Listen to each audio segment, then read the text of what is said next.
Hello, friends. Today's Bible passage is 2 Kings chapters 4 through 5. The wife of a man from the company of the prophets cried out to Elisha, "Your servant, my husband, is dead, and you know that he revered the Lord.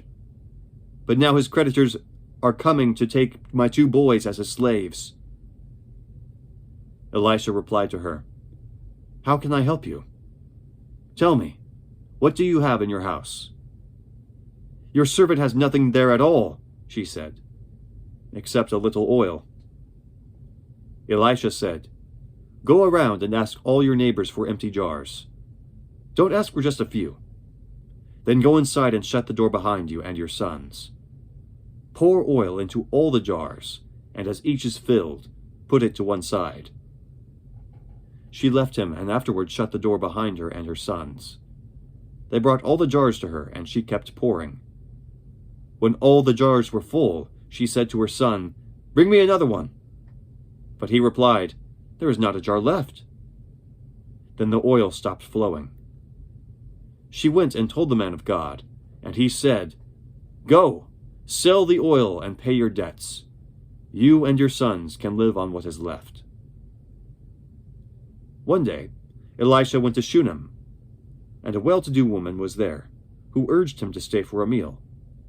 So whenever he came by, he stopped there to eat. She said to her husband, "I know that this man who often comes our way is a holy man of God. Let's make a small room on the roof and put in it a bed and table, a chair and a lamp for him. Then he can stay there whenever he comes to us." One day, when Elisha came, he went up to his room and lay down there. He said to his servant Gehazi, "Call the Shunammite." So he called her, and she stood before him. Elisha said to him, "Tell her, you have gone through all this trouble for us. Now what can be done for you? Can we speak on your behalf to the king or the commander of the army?" She replied, "I have a home among my own people."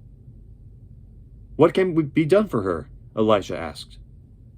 Gehazi said, "Well, she has no son, and her husband is old." Then Elisha said, "Call her." So he called her, and she stood in the doorway. "About this time next year," Elisha said, "you will hold a son in your arms." "No, my lord," she objected, "don't mislead your servant, O man of God." But the woman became pregnant, and the next year, about that same time, she gave birth to a son, just as Elisha had told her. The child grew, and one day he went out to his father, who was with the reapers. "My head! My head!" he said to his father. His father told the servant, "Carry him to his mother." After the servant had lifted him up and carried him to his mother, the boy sat on her lap until noon, and then he died. She went up and laid him on the bed of the man of God, then shut the door and went out. She called her husband and said, "Please send me one of the servants and a donkey so I can go to the man of God quickly and return."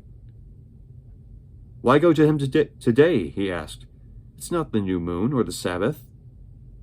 "It's all right," she said. She saddled the donkey and said to her servant, "Lead on. Don't slow down for me unless I tell you." So she set out and came to the man of God at Mount Carmel. When he saw her in the distance, the man of God said to his servant Gehazi, "Look, there's the Shunammite. Run to meet her and ask her, are you all right? Is your husband all right? Is your child all right?" "Everything is all right," she said. When she reached the man of God at the mountain, she took hold of his feet. Gehazi came over to push her away, but the man of God said, "Leave her alone. She's in bitter distress, but the Lord has hidden it from me and has not told me why." "Did I ask you for a son, my lord?" she said. "Didn't I tell you, don't raise my hopes?" Elisha said to Gehazi, "Tuck your cloak into your belt, take my staff in your hand, and run. If you meet anyone, do not greet him, and if anyone greets you, do not answer. Lay my staff on the boy's face." But the child's mother said, "As surely as the Lord lives and as you live, I will not leave you." So he got up and followed her. Gehazi went on ahead and laid the staff on the boy's face, but there was no sound or response.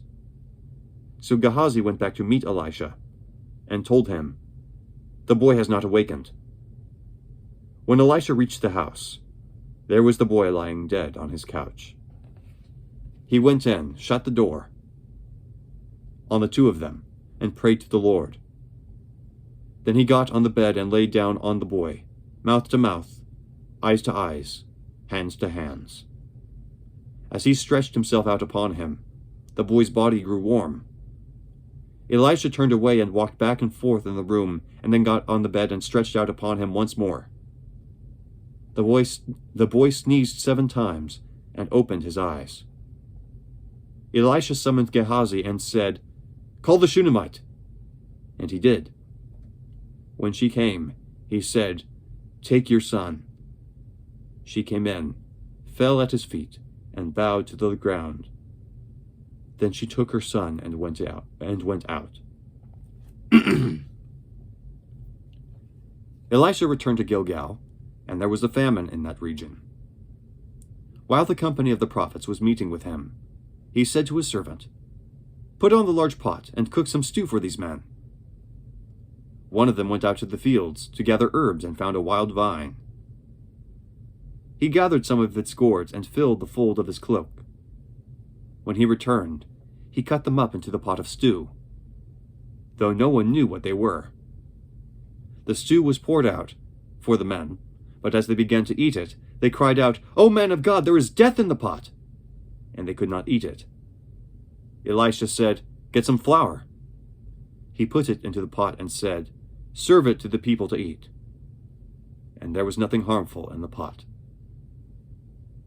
A man came from Baal Shalishah, bringing the man of God 20 loaves of barley bread baked from the first ripe grain, along with some heads of new grain.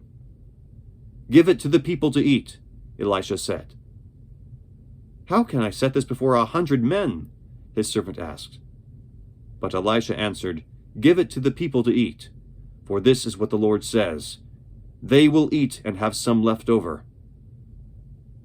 Then he set it before them, and they ate, and they had some left over, according to the word of the Lord. Now Naaman was commander of the army of the king of Aram. He was a great man in the sight of his master, and highly regarded, because through him the Lord had given victory to Aram.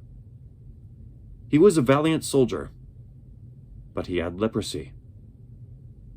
Now bands from Aram had gone out and taken captive a young girl from Israel, and she served Naaman's wife. She said to her mistress, "If only my master would see the prophet who is in Samaria, he would cure him of his leprosy." Naaman went to his master and told him what the girl from Israel had said. "By all means, go," the king of Aram replied. "I will send a letter to the king of Israel." So Naaman left, taking with him 10 talents of silver, 6,000 shekels of gold, and 10 sets of clothing. The letter that he took to the king of Israel read, "With this letter I am sending my servant Naaman to you, so that you may cure him of his leprosy." As soon as the king of Israel read the letter, he tore his robes and said, "Am I God? Can I kill and bring back to life? Why does this fellow send someone to me to be cured of leprosy? See, he is trying to start a quarrel with me." When Elisha, the man of God, heard that the king of Israel had torn his robes, he sent him this message: "Why have you torn your robes?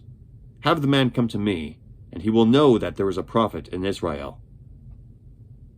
So Naaman went with his horses and chariots, and stopped at the door of Elisha's house. Elisha sent a messenger to say to him, "Go, wash yourself 7 times in the Jordan, and your flesh will be restored to you, and you will be cleansed." But Naaman went away angry and said, "I thought that he would surely come out to me and stand and call on the name of the Lord his God, wave his hand over the spot, and cure me of my leprosy. Are not Abana and Pharpar, the rivers of Damascus, better than any of the waters of Israel? Couldn't I wash in them and be cleansed?" So he turned and went off in a rage. Naaman's servants went to him and said, "My father, If the prophet had told you to do some great thing, would you not have done it? How much more then when he tells you, wash and be cleansed?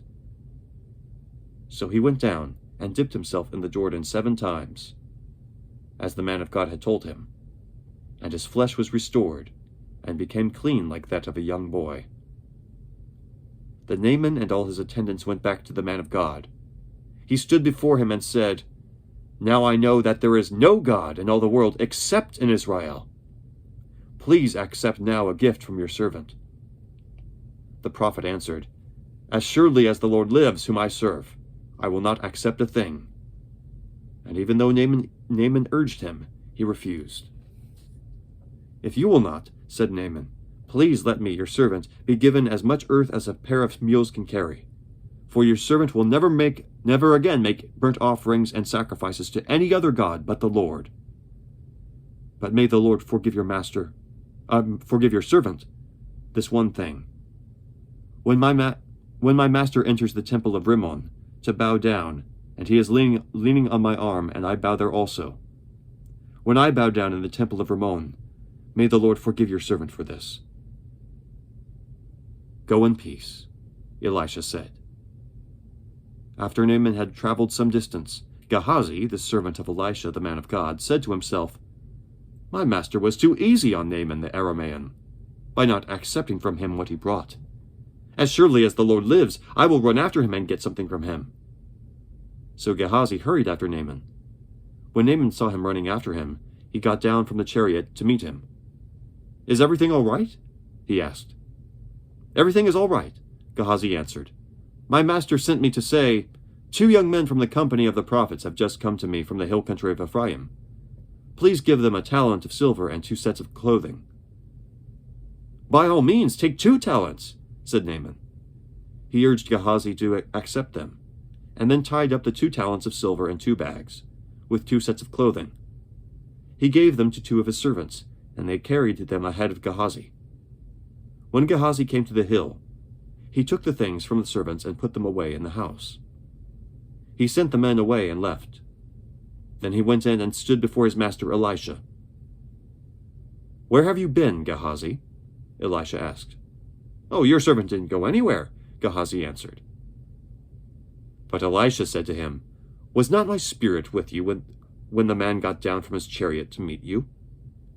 Is this the time to take money or to accept clothes, olive groves, vineyards, flocks, herds, or menservants and maidservants? Naaman's leprosy will cling to you and to your descendants forever.